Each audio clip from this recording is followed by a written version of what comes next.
This is it, folks! We've got a new DLC for Frostpunk 2, and Breach of Trust is going to add in a whole new story campaign.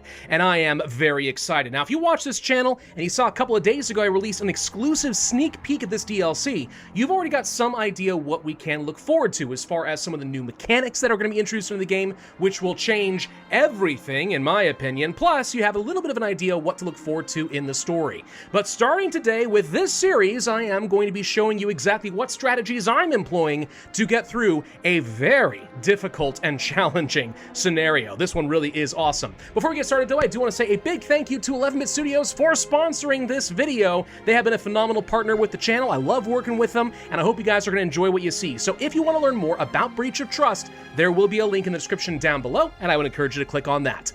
Now, let's go ahead and get started with the new story. We are not playing in New London anymore.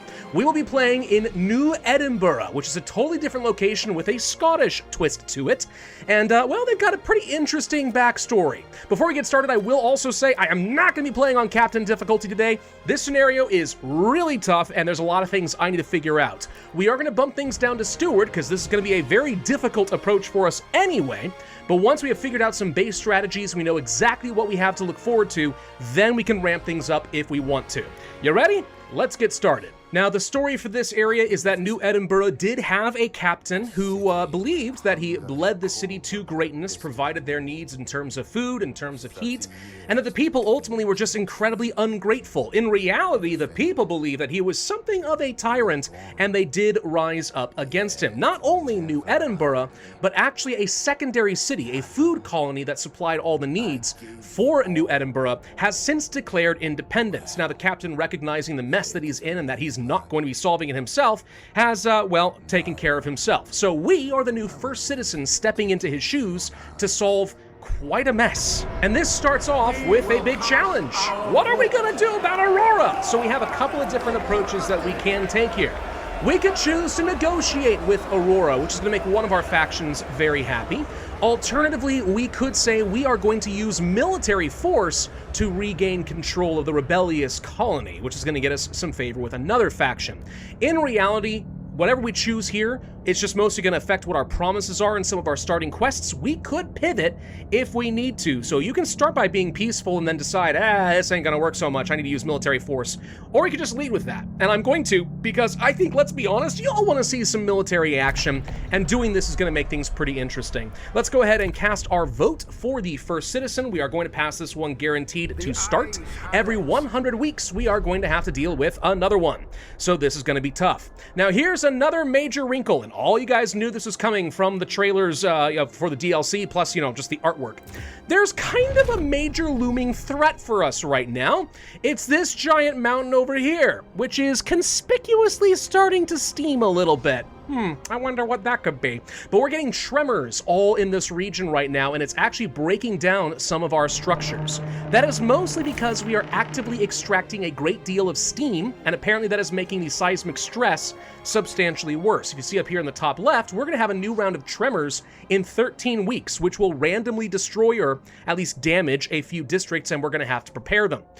What we can do in order to build this up is actually extract a lot less steam. So what I can do here, for example, with these, I'm going to be using as little steam as possible to survive as long as I can. I'm actually going to go ahead and demolish these right off the bat. I don't think we need this much geothermal power. It gets me a lot of heat stamps, a lot of prefabs, and some cores. And you can see already, the fact that we are extracting a lot less steam means it is now going to take 23 weeks for the next tremor. This is absolutely key. When I've done some playtests with this, I tried surviving with basically just steam so I wouldn't use up any coal, and the result is I was getting tremors so frequently that I was watching my entire colony break before my eyes.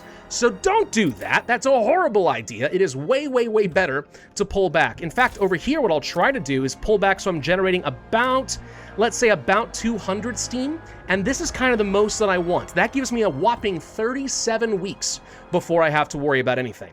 We also are going to have to probably demolish this little extraction district. It does have some wood in it, but we have another one nearby that I can easily expand, so why have two districts when I can have one? This one is useless. There's nothing going on over here. This food district is useless. There's nothing over here. So that's all taken care of. Once I have prefabs, I can go ahead and repair my industrial district, or it honestly might even be worth worth just demolishing this and moving it to a better location, because this is kind of far away from a whole bunch of other useful stuff. But I mean, that's up to you. You can do it however you want. There's another serious looming problem, though, which you may have already noticed. We are starving to death because we have no food. And if I were to take a look here at the map, you'll see we have pretty much nothing to work with. There's a food source here, a couple food sources here. They're not worth a lot.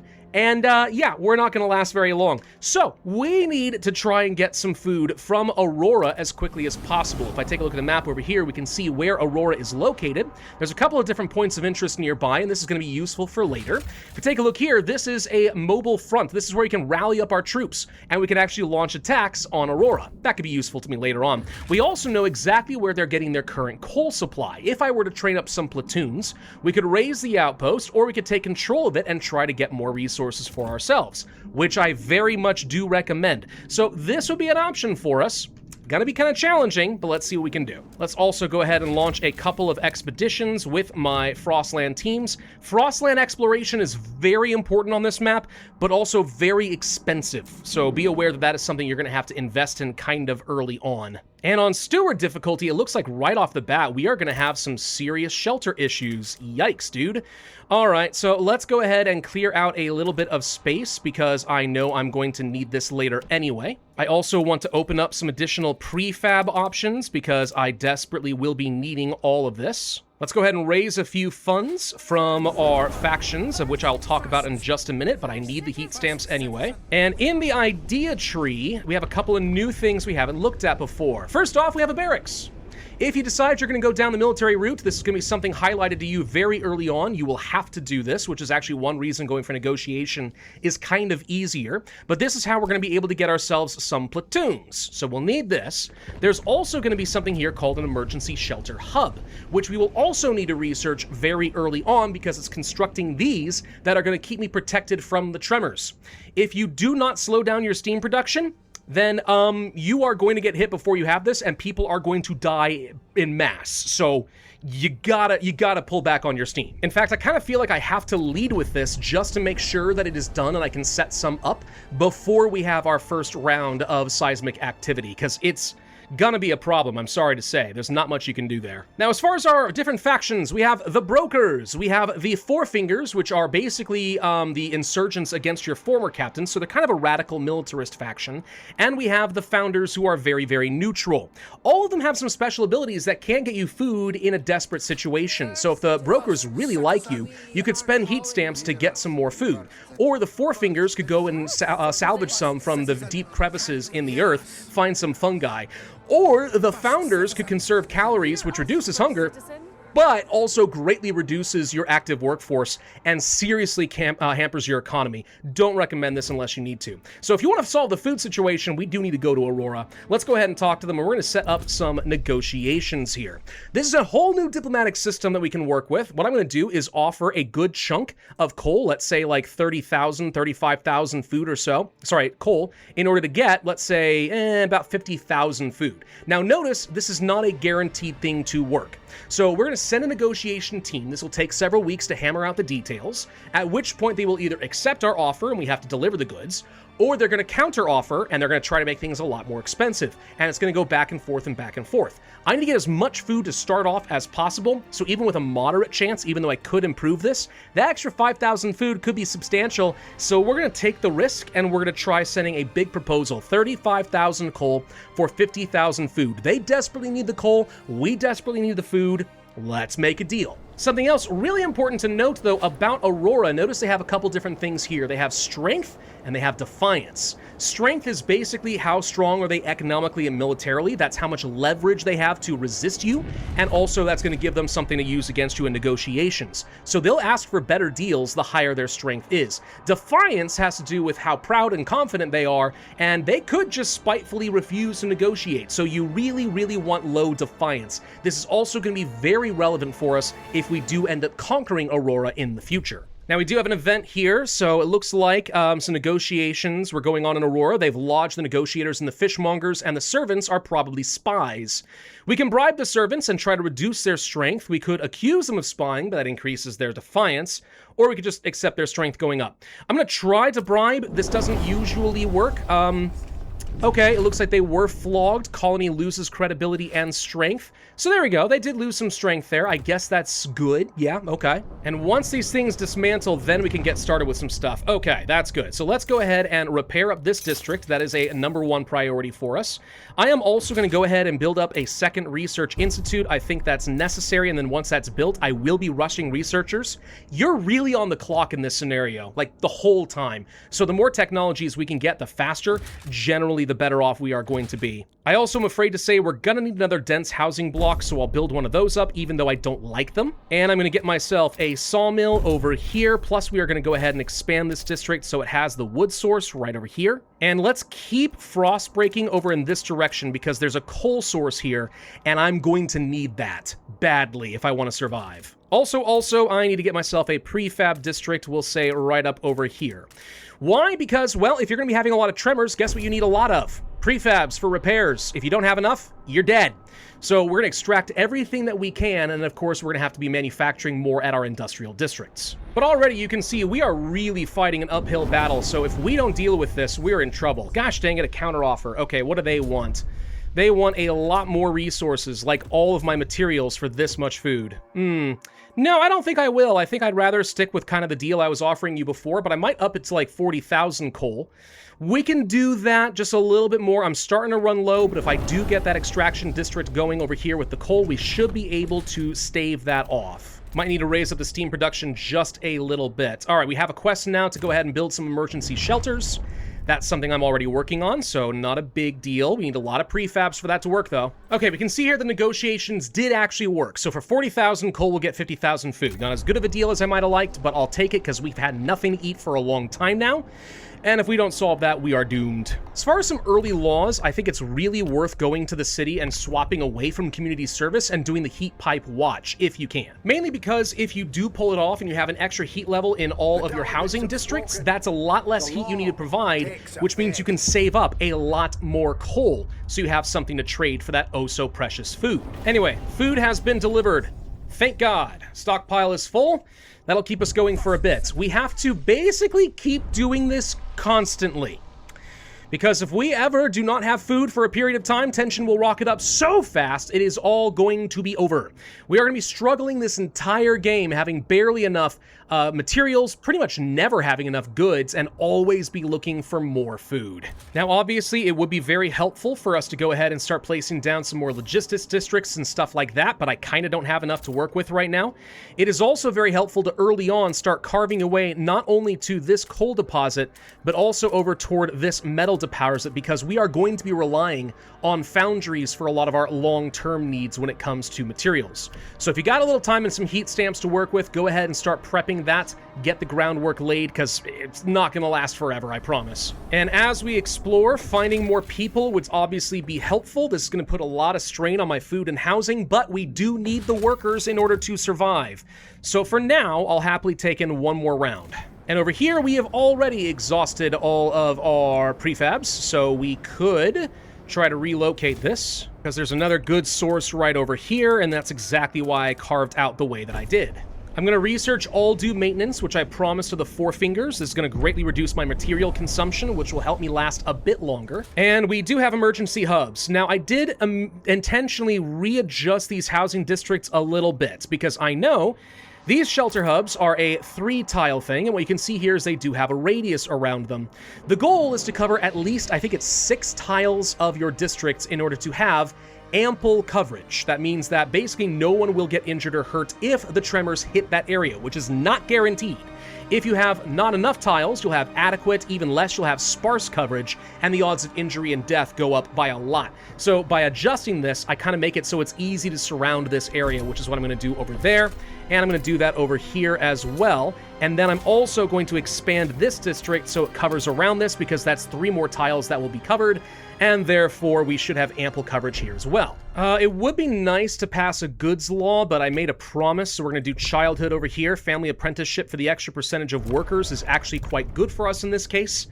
We desperately need more workers so I can get more buildings and more production as fast as possible, especially with coal, so we'll do that. Also, it's really, really important to make your factions like you in this scenario. You're going to put them to the test later on, and you have to have their favor. Ah, we got another event here, the Captain's Legacy.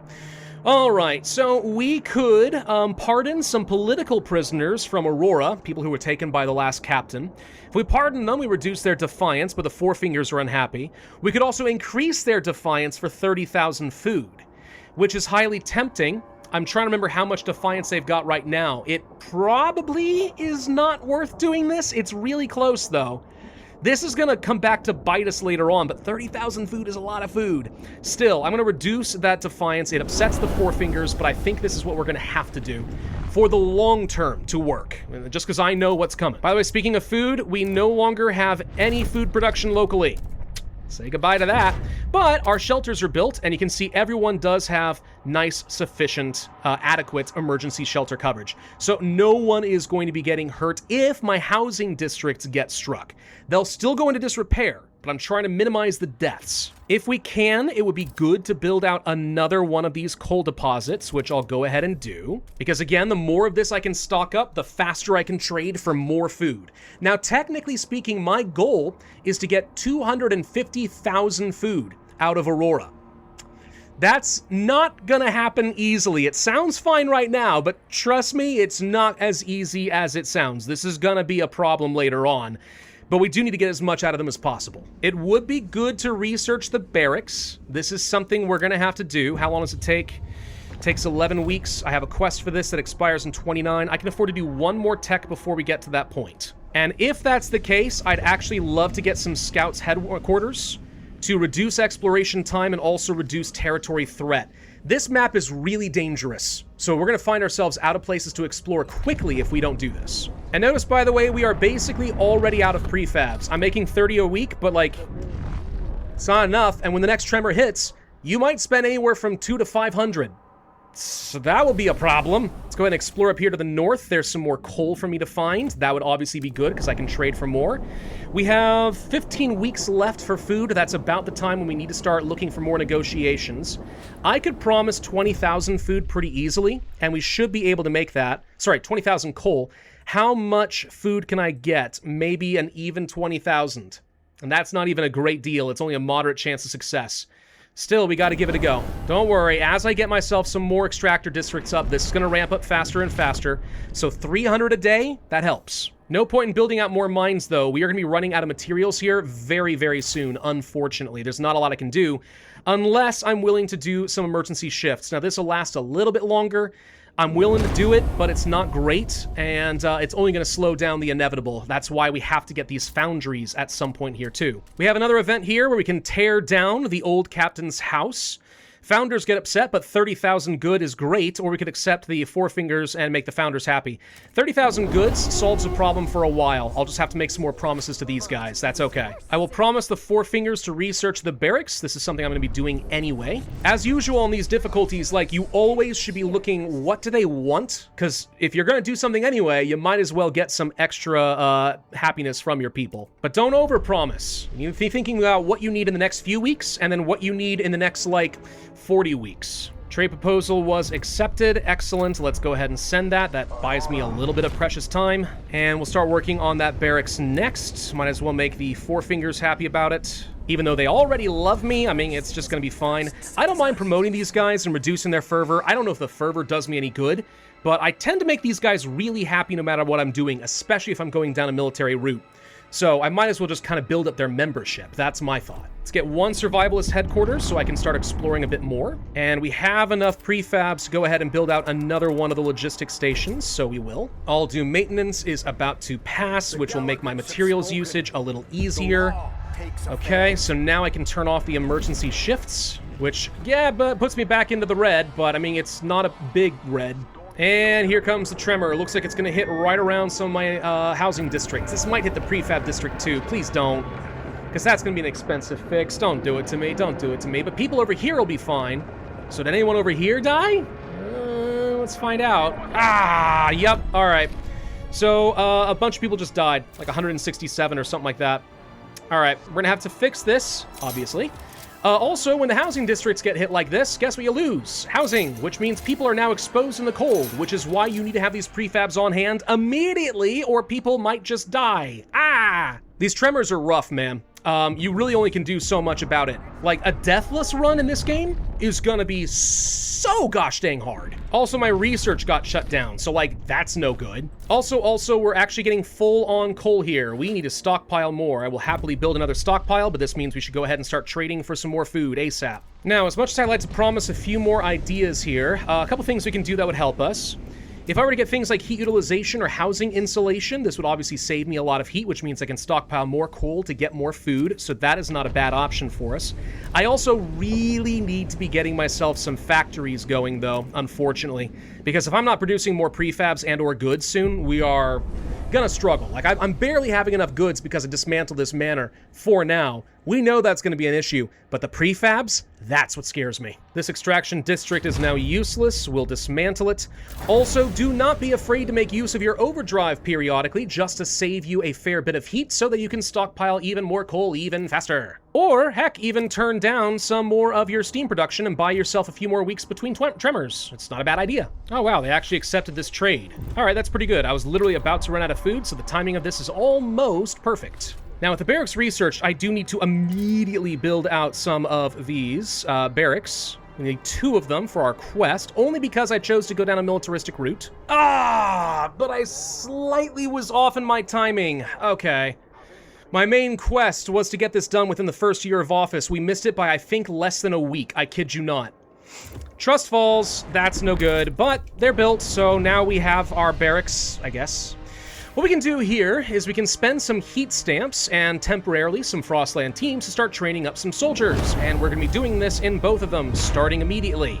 There is a better option, which is to conscript some soldiers at the cost of trust, but you get 15 platoons, a little bit slower, but close, and it doesn't cost you any heat stamps, which is great. But to do that, we would have to pass a very difficult law, which I can't show you right now, but I will in a moment. Here it is under governance. Okay, so if we wanted to go for military conscription, this would be a law that needs a supermajority in order to pass. It's really good if you can, but you're gonna have to make a lot of promises, or your factions need to absolutely love you for this to work. Very powerful, though. Would recommend getting it if you can. Another research I want to do early on. I know we need that weapon workshop. We'll come back to it. Let's get those foundries up and running. We know that's necessary. Let's get that salvaging factory up and running. Unless I want to relocate this, in which case now's the time to do it. Hold on. Honestly, maybe. It would be nice to place this next to all these extraction districts, because this is going to be a thing for a while, and we could place down some pretty useful hubs. Yeah. I kind of like the idea of doing that. We have enough prefabs to cover at the very least the next tremor. That's a good thing. Good lord, this is stressful, I'm not gonna lie. This scenario is honestly way more stressful to me than New London ever was, but it is so good. Gonna vote for the durable goods, finally, so at least our demand that we're not meeting isn't gonna hurt us quite as much. Saves me a little bit. It's not great, but it's something. Okay, we have a new event here. Calm the Quakes. We're going to get access to a new building that is going to let us place it over a steam vent, so like the ones I already dismantled, and it's going to vent some of the pressure and stabilize things a little bit. It will not solve the problem, but kind of like reducing the steam production saves us some time, it'll do the same thing. So right over here, for a whopping 400 prefabs and a steam core, we could place this sucker right down here. The problem is it's going to cost me a whole load of my workforce at a time that I don't feel like I can afford to lose it. So that's a small problem, but eventually it's worth it. Like, for example, I really need these silica foundries, so I can't, and that's going to take me 400 workers I don't have. Yeah, it's tough. It's tough. I've got to make a lot of tough choices now. It is absolutely, by the way, worth exploring more around Aurora. You see this little coal deposit here that we could take? Guess what you can do around here? Take some food from them. Take their material production. All of this is good. Though down over here, there's some goods and stuff as well that I want, so let's go ahead and pick that up next. Okay, we have built up our army. That's 20 platoons at my disposal. Right now, at this point, we could now start doing things to Aurora. So if I were to go to the coal thing we had talked about, I can't take the outpost, but if I had some heavy weaponry, we could raise it. but I would much rather take it. The advantage is not only getting resources, but it actually reduces the strength of Aurora, which puts them in a position where they're a little bit more amenable to some good negotiations. So it's very hostile, it's going to make them very angry, but it's not necessarily a bad idea. And I am going to pay to train up some additional mercenaries, because I know I'm going to need a bunch. Yeah, it cost me heat stamps. Yes, I wish I could conscript them. It is what it is for the moment. Starting to have some serious bottlenecks when it comes to workers, by the way. More population growth would be nice. Pass more laws would be nice. I need anything here. All the workers I can get. It's never enough, man. Never enough. At least over here we find 10,000 goods. That's nice. There's also an event here where we could take some food in. On the other hand, it would greatly increase my disease, and that's a really stupid idea. It's very hard to get on top of disease, especially if I don't have hospitals. The other thing I want you to notice, though, we have something here called heavy weaponry. We needed that to not only start raiding or conquering some of these outposts, but I'm going to need it for fighting later on. So let's take heavy weaponry, a whole new resource we've never seen before, and hopefully this is going to end up being worthwhile for me. Now, I'm going to need to build myself another emergency shelter somewhere over here, because I know that I am going to need some additional housing since my population is growing. Something like this might have to be good enough. Not that I love having extra housing districts, but that's what it takes. Because right now I'm literally in the red across the board here. Yikes. And a tremors hitting! God, I'm literally dying on every freaking front here. Ah, these got hit. All right, people died and some people got injured.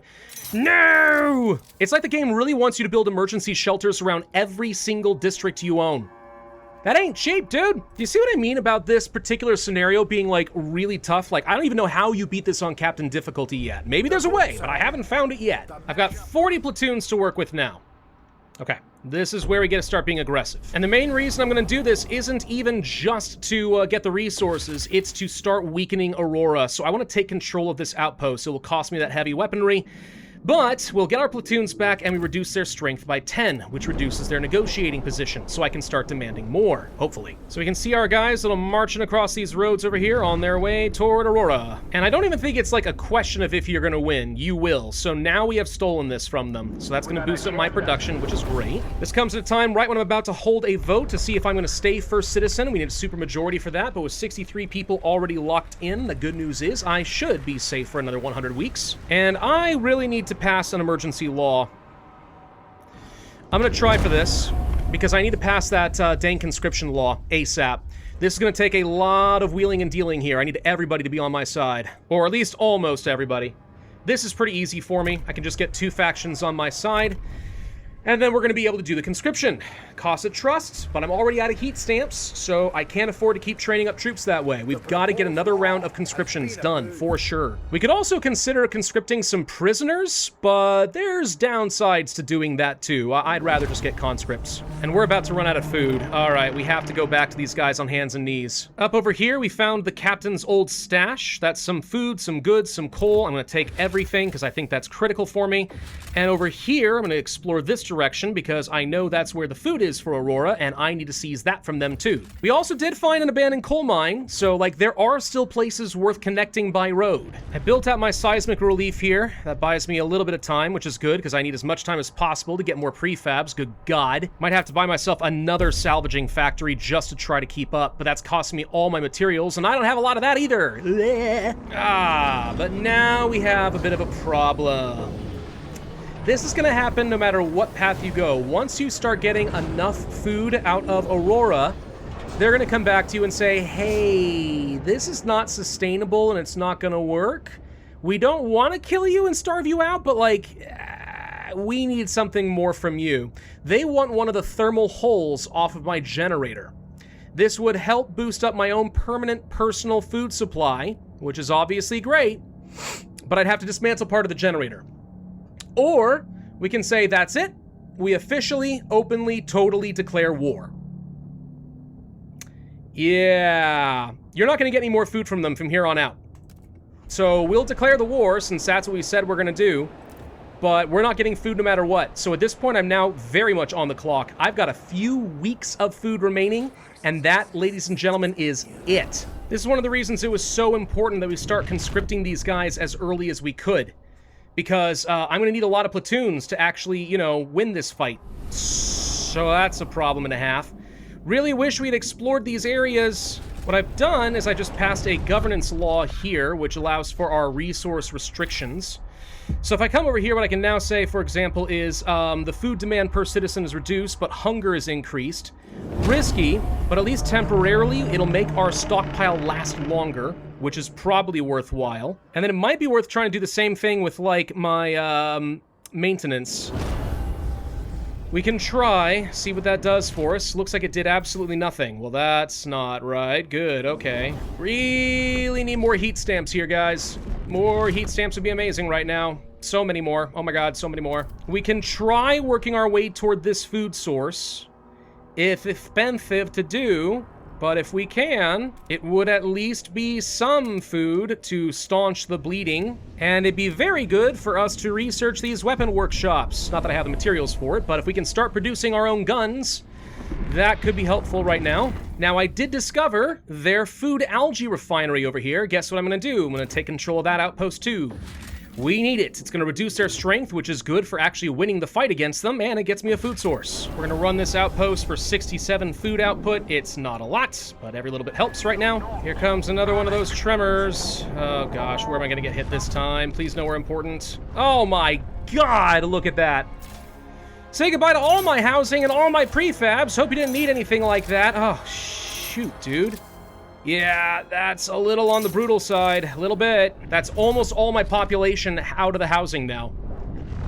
How do you expect me to survive like that? Let's get this food district up. Again, it's not gonna be enough to solve any problems, but it helps. Found something else over here, their wood deposit. I'm gonna go take control of this next. Again, just reducing their strength for free. And we could train up some additional soldiers, but in 25 weeks, I think it's all gonna be irrelevant.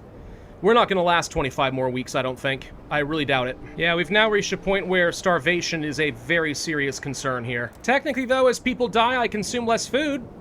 So that's a thing. So at this point, what I need to do is start staging my military. I'm going to go ahead and move over here where you can see we have predicted battle income based on the number of platoons who are currently there. Right now I have 0, so I'm gonna go to transfer, and we're gonna transfer 40 platoons over in this direction. Once these 30 return, I will also send them in that direction. I'm gonna build out a drum house over here, which technically gets me enough food for now to survive. So we're surprisingly semi-stable right now. That won't last, but it's a thing. My big issue really is just the complete lack of workforce, which means I'm not working all the stuff that I really want to be right now. While I've got a little time, one thing I'm gonna do is go ahead and start connecting some stuff. Although it would be tempting to wait until I have some skyways, but I mean, like, I really want to have access to things like these coal deposits. Just because in situations where I don't have enough manpower, being able to pull that back and still have a surplus is kind of huge. We've got 23 weeks of food remaining here. That's it. So now then, at week 160 is the time to go ahead and start making our move. We have an overwhelming advantage right now. Now, what's going to happen is some of our soldiers and platoons will die. That's going to be a thing. But by doing this, we are reducing the strength of Aurora. If we get them down to 0, we win. Some of their defenders will die.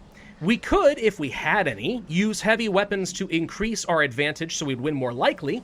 However, more of them would die, and there's kind of a downside for that level of brutality. So I'd like to not do that. Instead, we're just going to attack the colony as is, and we're going to watch this little tug-of-war go on and pray that it ends up being enough and that the casualties are not too strong for me without the big, heavy weapons. I'd like to think 70 platoons is enough. We will see. Looks like it was. 52 people died. We lost 4 platoons. Okay? Now they're going to be regrouping for 10 weeks, and we can launch an attack again. But we can see the strength of Aurora has indeed been reduced. A bit more of this, and they're done. At this point, start stockpiling every resource you can, because you're about to need a lot. Food rations have ended, which means people are now back to something normal. That's good because my hunger's about to go down, which means my disease goes down, which means my tension goes down and everyone's gonna like me better. So this actually times out okay. But you can see my surplus is still not very strong. I've only got 20 weeks left here. And it may take exactly 20 weeks to be able to actually finish off Aurora. I think it's worth researching the skyways about now. Any later and you're gonna have problems. Time for the next attack. Let's manage our army. We are going to once again attack. Overwhelming advantage means we should be hopefully okay. Gonna lose more platoons, but I mean, this is what happens in war. Of course we win, that was expected. Another 4 are gone. All right, what does that leave them with? A little strength left. In 10 weeks, we can finish the conquest. Another tremor on its way. Where am I gonna get hit now? It hit my extraction district over here. Of course it did, where I have no protection. Why not? Whatever, we have enough resources across the board that I can survive that for the moment. And on week 181, we are ready to make our move. Manage the army. Attack one last time. This should be the end of it. Be wary of your quest to complete this conquest within a certain time frame. If you plan this out poorly and don't have enough time to launch these 3 assaults, you will lose the game, which is no good. But with that done, we have conquered Aurora, which means we are now moving in to Act 2. Act 1 is done. That took me about 2 hours. Steward difficulty is a lot harder than officer difficulty, I will tell you that from experience. Holy crap. I'm very concerned about whether we can win this.